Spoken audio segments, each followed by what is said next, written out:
এইটাও শরীয়তে নিষিদ্ধ যে আপনি ইচ্ছা করে জনগণের মধ্যে ভাগ করে রাখবেন। এই পুরো বাংলাদেশি জাতি এরা আপনার প্রজা। এইখানে 50 বছর আগের কোনো একটা ইস্যু নিয়ে মুসলিম আমাদেরকে ভাগ করে ফেলবেন। একজন রাজাকার, একজন আলবদর, একজন মুজাহিদ, একজনকে কি বলবেন মুক্তিযোদ্ধা, এইভাবে ভাগ করা শরীয়ত অনুমোদন করে না। যে যাকে আপনি পুরস্কৃত করতে চান তাকে পুরস্কৃত করে দেন। কিন্তু আপনি চাকরির ক্ষেত্রে মুক্তিযোদ্ধার ছেলে যদি রাজাকার হয়ে যায় তবু মুক্তিযোদ্ধা হিসেবে পেয়ে যাবে। আর রাজাকার ছেলে যদি কোনো একেবারে ফার্স্ট হয় তার চাকরি দিবেন না। এটা কোন নীতি? কে বলেছে আপনাকে সেটা? আপনি তো মেধার মূল্যায়ন করলেন না। এটা তো এটা কোনো হইতেই পারে না। এই ভাগ করাটা হারাম। বলতে পারেন যারা একজন বলছে যে এটা তো এরকম ছিল, মুহাজির আনসারের বিষয়ে ভাগ করতেছে, কি কই যাবেন কোন পাগল কাহাকে বলেন?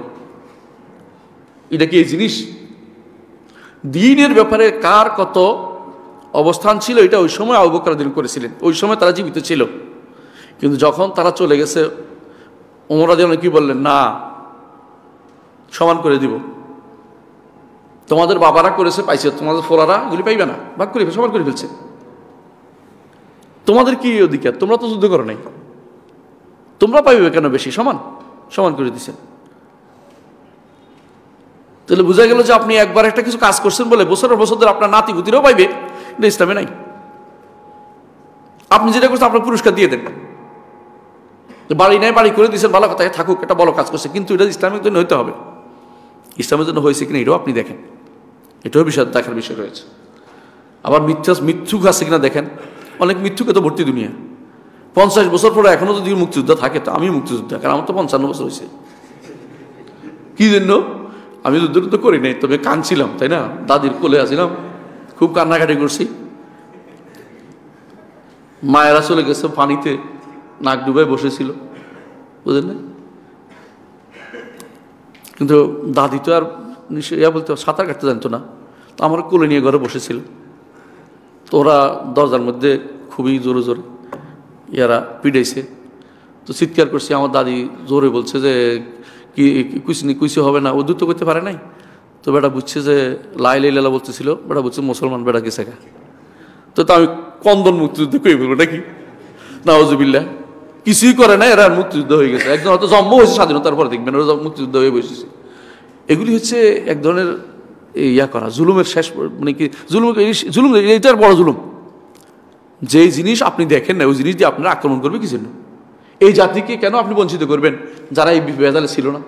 এই বঞ্চিত করার অধিকার আপনাকে কে দিছে?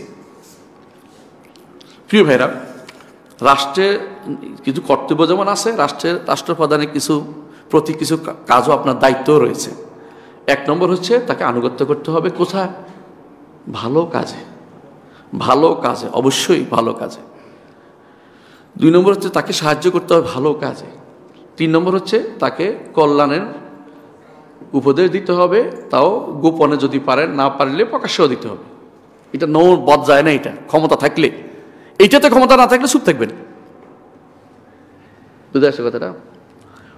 আর তার যদি তার রাষ্ট্র পরিচালনার সম্পদের দরকার হয়েছে দিতে হবে, এটা কিন্তু দরকার আছে। আলা ইন্না ফিল মাল হাক্কান গায়রা যাকাত, যাকাত ছাড়াও কিছু হক আছে।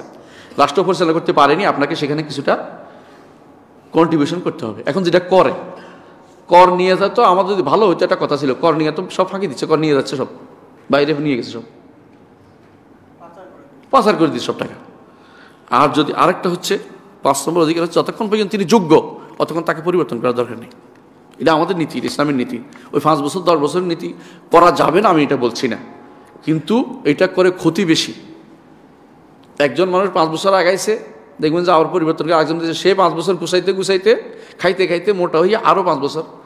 যোগ্য যতই হয় তাহলে পরিবর্তন দরকার নেই। যোগ্য না হলে সামর্থ্য প্রথমে দেখতে হবে, এবং সে কি যদি মুসলিম হয়, যোগ্য হয়, তাহলে পরিবর্তন কোনো জায়েজ নেই।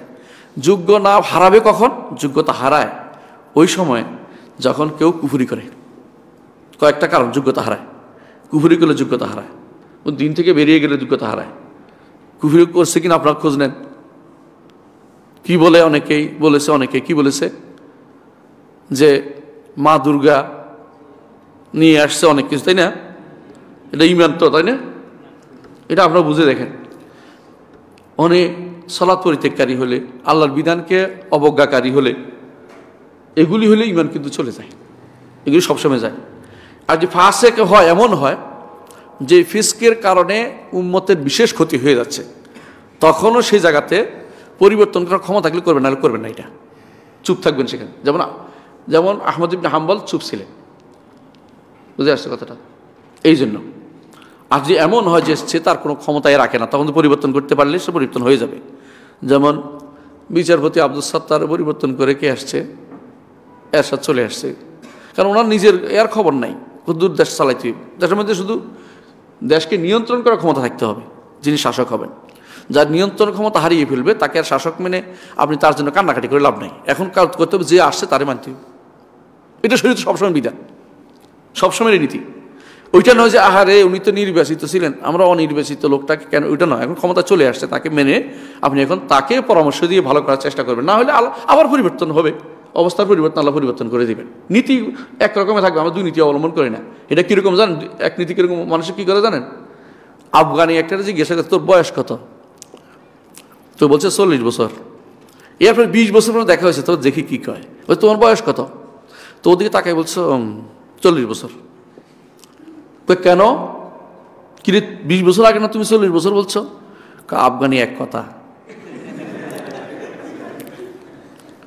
মানে এখন পর্যন্ত অনেক কিছু পরিবর্তন হয়ে গেছে অবস্থান, মানে আরদিয়া যাকে বলে, যে মূল যেই কথার উপর আছেন ওইটা তো নাই এখন, আপনি তারপরে ওইটার ধরে রাখছেন। আমি এটা গল্পের জন্য বলতেছি, আফগানিরা সব খারাপ এটা না, এখন তো অনেক ভালো ভালো মানুষ আসতেছে করতে, যদিও কিন্তু কতটুকু ভালো আমরা দেখি নেই, বলতে শুনতেছি এটা আর কি ভালো। বলছি এরাই কিছু মানুষ আছে যারা পরিবর্তিত পরিস্থিতিটা বুঝে না। আপনি যেই জিনিসটা দিয়ে কাজ করবেন জিনিসটাই তো নাই, আপনি এর পিছনে কান্নাকাটি করতেছেন কেন? আরেকটা যদি কোনো তার যোগ্যতা হারায়, যোগ্যতা মানে তার সেই যোগ্যতার ফলে সে শাসক হয়েছিল, যোগ্যতা হারিয়ে ফেললে সেও কিন্তু যোগ্যতা কেমন অন্ধ হয়ে গেছে, খঞ্জ হয়ে গেছে, বুঝছেন তো, এরকম হয়ে গেলে সেও কিন্তু হারাবে।